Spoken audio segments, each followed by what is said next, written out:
Very good morning to you. Here we are gathering around the cross this Good Friday. And if we were there 2,000 years ago, what would we have seen? What would we have felt? What would we have heard? Well, we would have heard over there the soldiers squabbling and fighting and gambling over the clothes of the king who is clothed in perfection. We'd have heard the crowds behind us mocking and scorning and despising, using the very breaths that the Lord of life was giving them.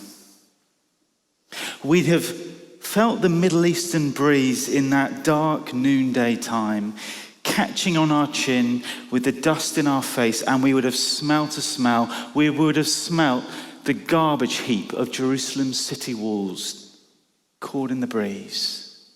Jesus, the ruler of all, dumped amongst the rubbish heaps. And then as we, perhaps with Mary, his mother, and John, his dear friend, as we reached forward to touch that wooden cross, we'd have felt the sharpness of that wood. We'd have followed the grain up the wood and followed our gaze and be met by a beaten, battered body.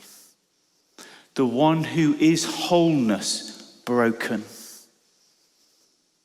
And if we were there, we would have turned our face away, aghast at the horror before us. And yet, if we were Mary, if we were John, we wouldn't be able to help ourselves but to look again up that broken body to the face of the one there. And what would we have seen in that face? Well, it's not so much what we see, it's what he saw. John continues. John, verse 25.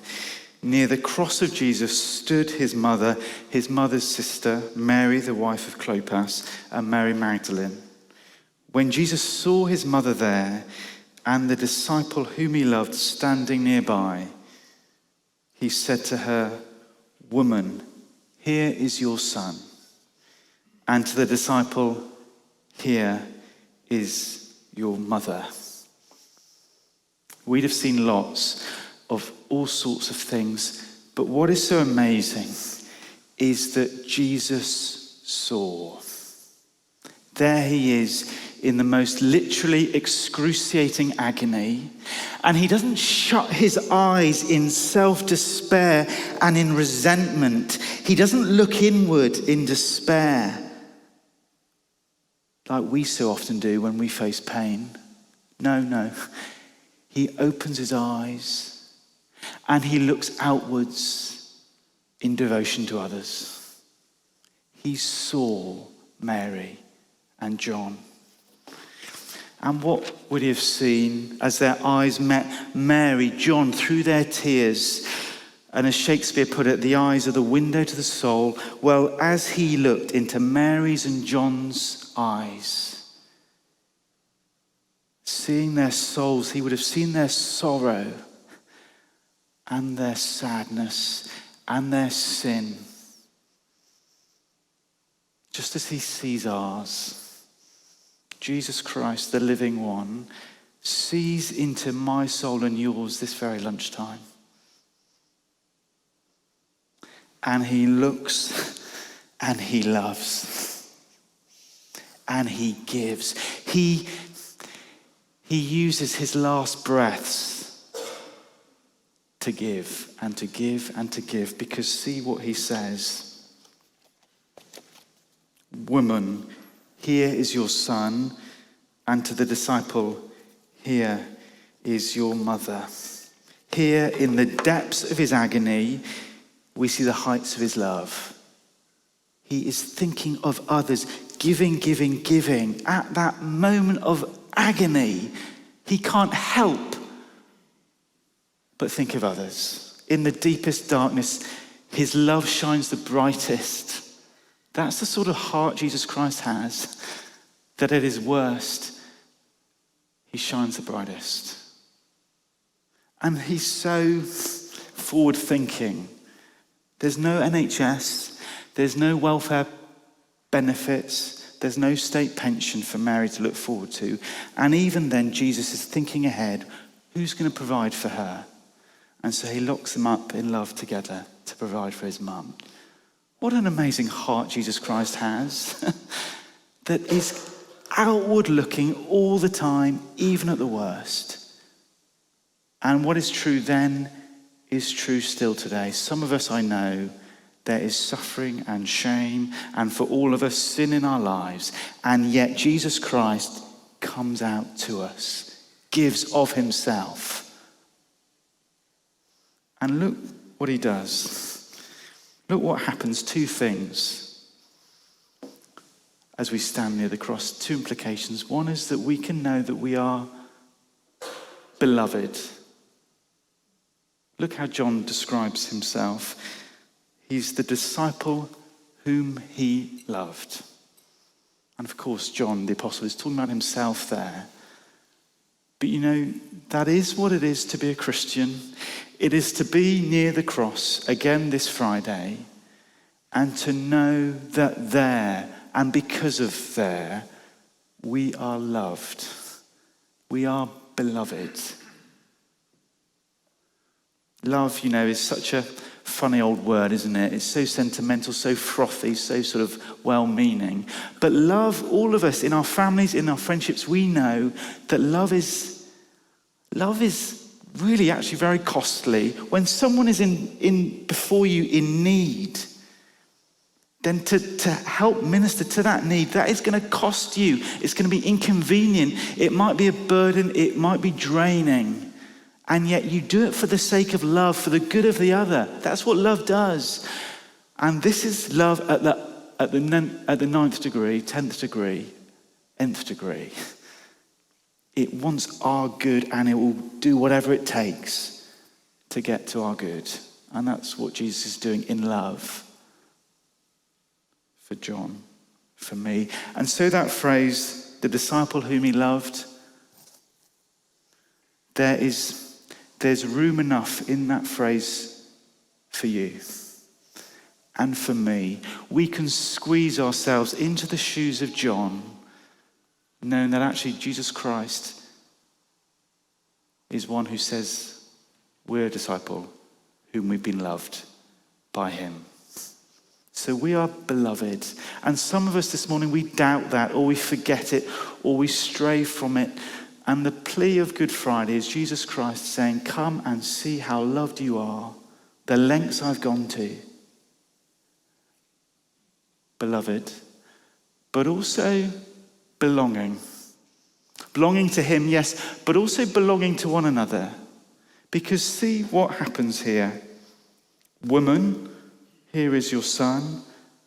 To the disciple, here is your mother. There at the foot of the cross, Jesus is bringing together a new family. That's what happens. When we come near to Christ, we come near to one another. There's a sense of belonging, of family, brothers and sisters now, as we come to Christ. You know, London, we crave community, don't we? London can be lonely. Even on a bank holiday weekend, some of us, we're not sure what we're doing. No plans, it can be lonely. And we crave it, community. Tomorrow on the park run, people come from all over, they gather. But I know it's painful. There's competitiveness. And if you jump ahead of the queue in the timing at the end, you don't get grace, you get grumpiness. And then you scatter again. We long for community. But it is here at the foot of the cross where Jesus Christ is creating a new community, a family, brothers and sisters. Which means as a bit later we come to the table, the family table. There's a place with your name on it and a place with my name on it, where we can be family together. knowing that we're beloved, but that we belong to him, belong to one another as family. And so the invitation is, as ever, to come. Come. Gather round the cross. John continues and concludes. Later, knowing that everything had now been finished, and so that the scriptures would be fulfilled, Jesus said, I am thirsty. A jar of wine vinegar was there, so they soaked a sponge in it, put the sponge on a stalk of the hyssop plant, and lifted it to Jesus' lips. When he'd received the drink, Jesus said, it is finished. With that, he bowed his head and gave up his spirit. It is finished. 3 times in the Greek in that section, John is drawing our eyes to that word finished. Everything had been finished so that scripture would be fulfilled, or literally finished, completed, come to an end. And then at the end, it is finished. Something has been done, completed, accomplished, paid. And you know that feeling, don't you, when something's been paid? You know when you come to the end of a tube journey and you tap out and you know you've got enough oyster dosh left and you're welcomed in, the gates open, you can come in because something's been paid. Or I remember my mum on Sunday afternoons cooking Sunday lunch, and to my shame and my siblings' shame, it would always be her washing up the pans for years. Isn't that awful? But she'd be there scrubbing away. And then from the lounge, maybe you'd hear the drain suddenly draining with water, the washing up container on its lid, and the tea towel put on the radiator. And Mum would come into the lounge, sitting down with a sigh, all done, with a cup of tea. It's all finished, all done. And she would sit and relax and be still. And Jesus Christ is saying something similar, that he has finished something, something's been drained, and now he sits down and invites us to do the same. With a sigh, it is finished. Notice he says, it is finished. Not I am finished, but it. No, this isn't a cry of defeat. This is a shout of victory. Jesus Christ is in utter command for every second of this moment. He gives up his spirit. Do you notice that? Even his end of his life, he is in utter command. No, it's not he is finished, but it is finished. Mission accomplished. And so what is it? What is it that has been finished? Well, a whole host of things. The perfect life of loving obedience to the Father that we never could. That perfect clothing of beauty. He's lived that life.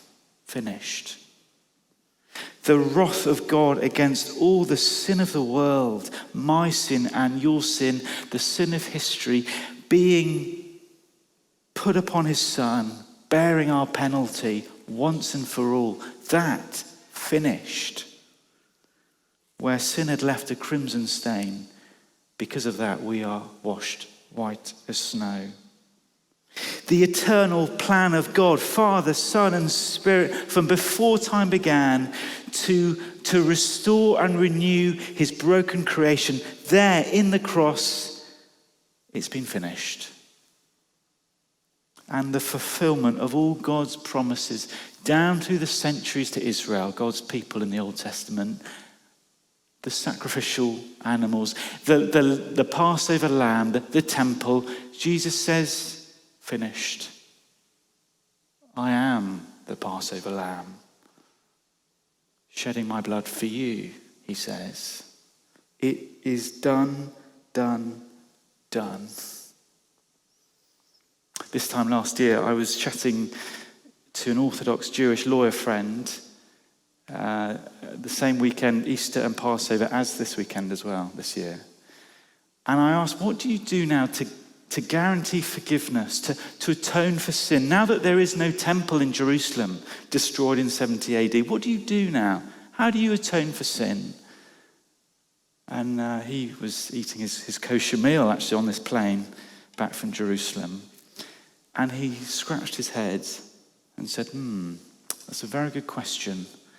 Lots of answers to that. Okay, but what do you do? He said, well, I do a lot. I pray a lot.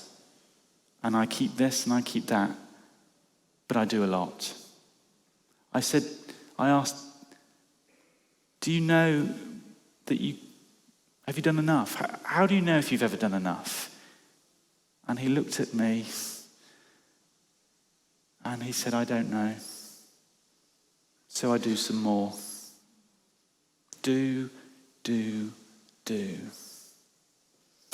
And into that, Jesus Christ proclaims, done, done, done. It is finished. And you know, it's not just my friend who has that instinct to strive and to earn and to perform. I dare say all of us, to some degree, have that inbuilt heart posture of, I have got to pay my way, I've got to earn it, I've got to prove it. And that manifests itself in all sorts of ways. In family life, I've got to get my parents' approval. My grandchildren, I will give them the best gift and I will secure their affections. Or in work, I will smash that target and then I'll get the bonus. Or in my fitness, I will look good and then boom, I'd have made it. All sorts of ways we strive and earn and perform and do. And if that's true on a sort of social, human, psychological level, it's also true spiritually. We feel we have to do something to earn, to secure his favor, his welcome, his love. And Jesus Christ says afresh to each of us this Friday lunchtime, please don't. Don't do anything. It is done, done, done.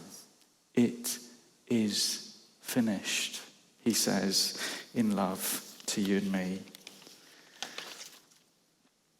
It's as if he has done the tapping out at the tube door. He's paid for it. And there's no point me trying to pay for it again. For a start, there isn't any money on my oyster. But also, it's already been paid. You can't add upon something that's already been paid. You just have to step through the open gates into his loving, warm fatherly welcome. Or it's the Sunday lunch where Jesus Christ, as it were, has hung up the tea towel and says again to me and to you, please, put it down. Don't go into the kitchen. Sit down. Would you please just sit with me on the sofa? I want to be with you. I've done it all. And that's the great invitation this Good Friday, to come and sit and rest in his finished work. Literally, that phrase means it is finished and always will be finished. It's amazing sometimes, Greek, and it's taught us that there is nothing more to pay. He has done it all. The wrath of God against sin, past, present, future, dealt with. Love secured. And so that means two things. It means that we come to him always in humility. It's so humbling, the cross, because it tells me and it tells you, as one person put it, the only thing we contribute to our salvation. is the sin from which we need saving. That's it. That's why, in a moment, we will come with empty hands, bringing nothing but our sin and our shame and our guilt. And he is delighted to take it from us. So it's humbling, but it's also reassuring, because it tells me that if I've never earned his favor in the first place, it means I never unearn it either by what I do or don't do. It is a gift of grace, that forgiveness, that affection, that welcome from the Father. Of course it is. It's got to be of grace. And so I am secure today, whether I've had a great day or a bad day, because it's finished. And so some of us, I know, we are haunted by sins from years ago. They keep us up keep us up at night. Mistakes made. Things we should have done but didn't. Or some of us, we think about the mistakes we might make tomorrow or the day after tomorrow, or the ones that will just blindside us in 5 years' time. Well, even those, in the amazing cosmic work of the cross, Jesus Christ has dealt with. It is finished.